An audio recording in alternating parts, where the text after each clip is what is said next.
What's going on, everybody? Welcome to Busy Dad's Board Gaming. My name is Neil Odette, and today I'm going to teach you how to play the 2 to 4 player deck building game Fort, designed by Grant Rodiek and published by Leader Games.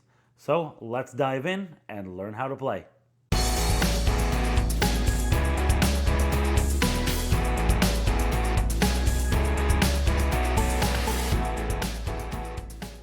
To set up, determine the starting player and seating order randomly.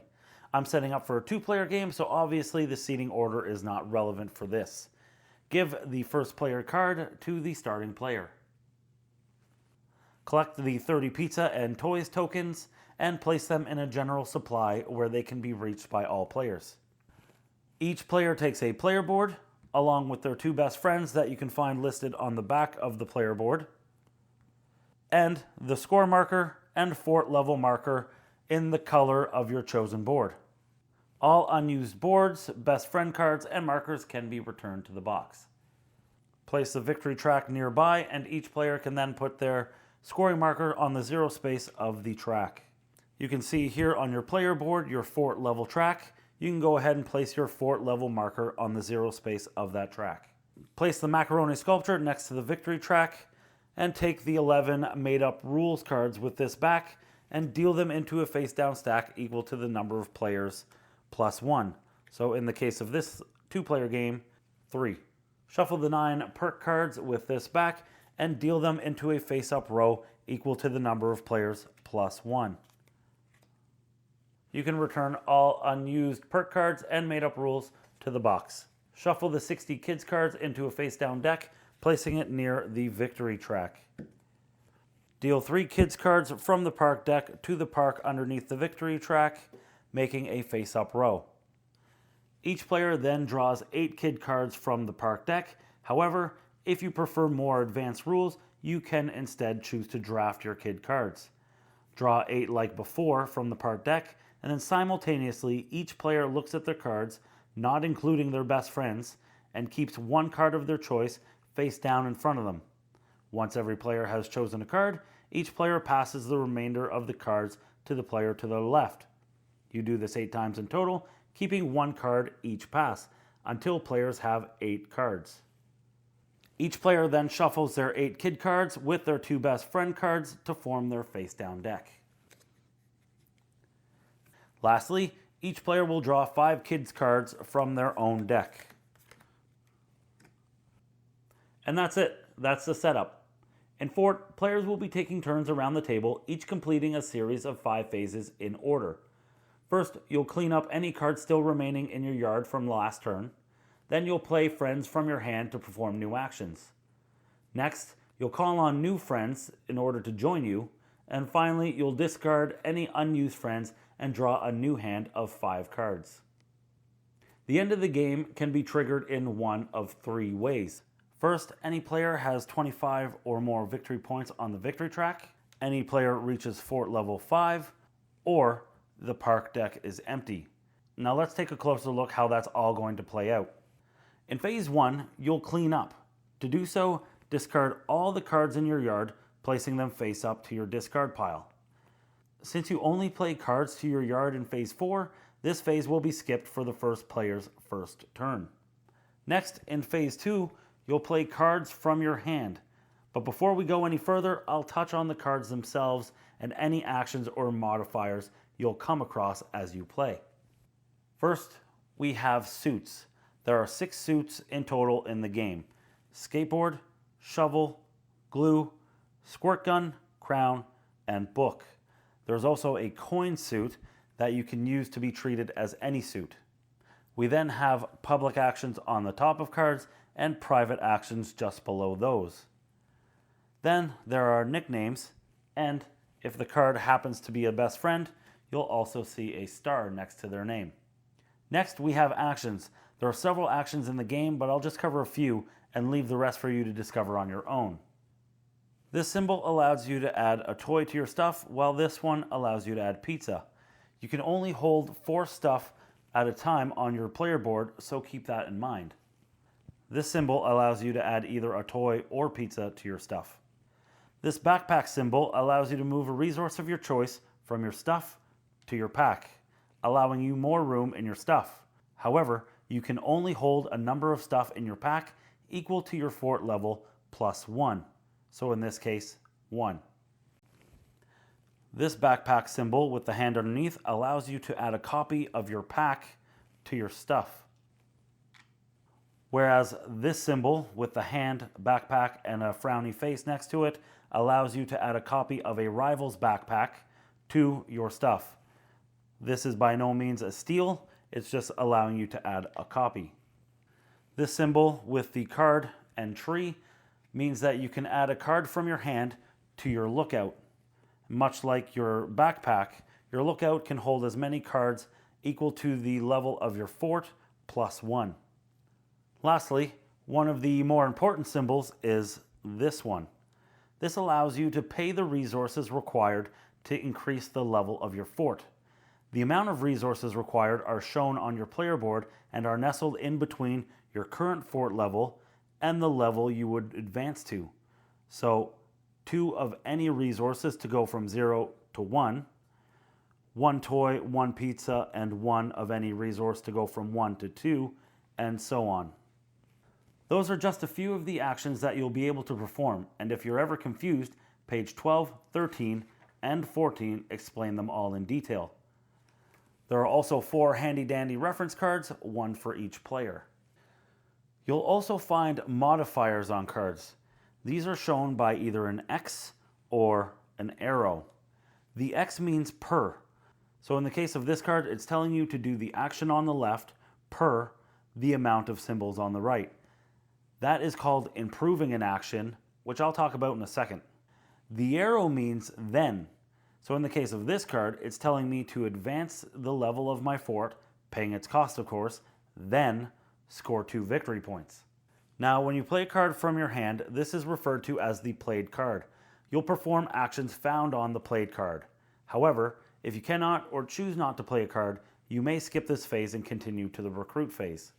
If you do decide to play a card, it gets played face up in front of you for everyone to see. When you play a card, you can choose to use one or both actions in any order. However, you must finish one action before starting the next. As I mentioned before when talking about suits, you may add suits to improve some actions. If an action on your card shows an X symbol followed by a suit icon, you may improve it by playing more cards showing the same suit from your hand. These are called added cards. You may also add any matching suits shown on cards in your lookout. These added cards are used only for their suits. You cannot use any action found on the added cards. So this card states, take a resource of our choice per squirt gun. So in this case, we have 1 squirt gun from the card we played, plus 1 added. So we would get 2 resources of our choice to put in our stuff. You could also add to that wild cards if you prefer to have even more. So in this case, we would get 3, and now 4. If you decide that you're going to play a card from your hand, you must use at least 1 action on your card fully. This includes any suits you add to improve your action. If you use one of the actions fully though, you can use the other action partially or fully in either order. So looking at my player board here, you can see that I have 4 toys and 3 pizza in my stuff. I want to play Bud from my hand for his public action, allowing me to add 2 of anything to my stuff, but because I cannot complete that action fully, that means I can't actually take on an additional 2 resources, I'm unable to perform it. However, if I am able to fully finish his private action of trashing a card from either my hand or my discard pile, then I can partially perform his public action, allowing me to gain the 1 pizza instead of the 2. Lastly, you cannot add a card if none of its suits serve a purpose. For example, if I wanted to add more pizza to my stuff, I could play Munch. He allows me to add 1 pizza per skateboard. Looking at my board, I can hold 2 more pizzas. Therefore, I could add another skateboard to that action to give me 2 pizzas. I couldn't, however, continue adding cards because beyond those 2, they would serve no purpose. I couldn't hold any more pizza. After the active player resolves their card, the other players have a chance to do what is called follow the leader. The other players in turn order may follow the public action on the leader's card, regardless of whether or not the leader, in this case, used the public action. To follow the leader's public action, the followers must discard one card from their hand with a suit matching the played card. There are, however, some limitations. As a follower, you cannot discard more than one card, even if you have it to discard. You cannot discard a card from your lookout if you have one, and you must use the full action.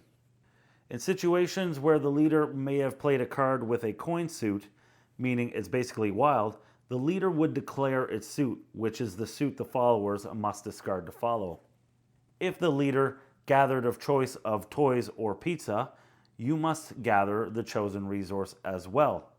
If the leader chose to get 2 pizzas, for example, you must get 2 pizzas. If you're unable to fit 2 pizzas in your stuff, you're unable to follow the leader.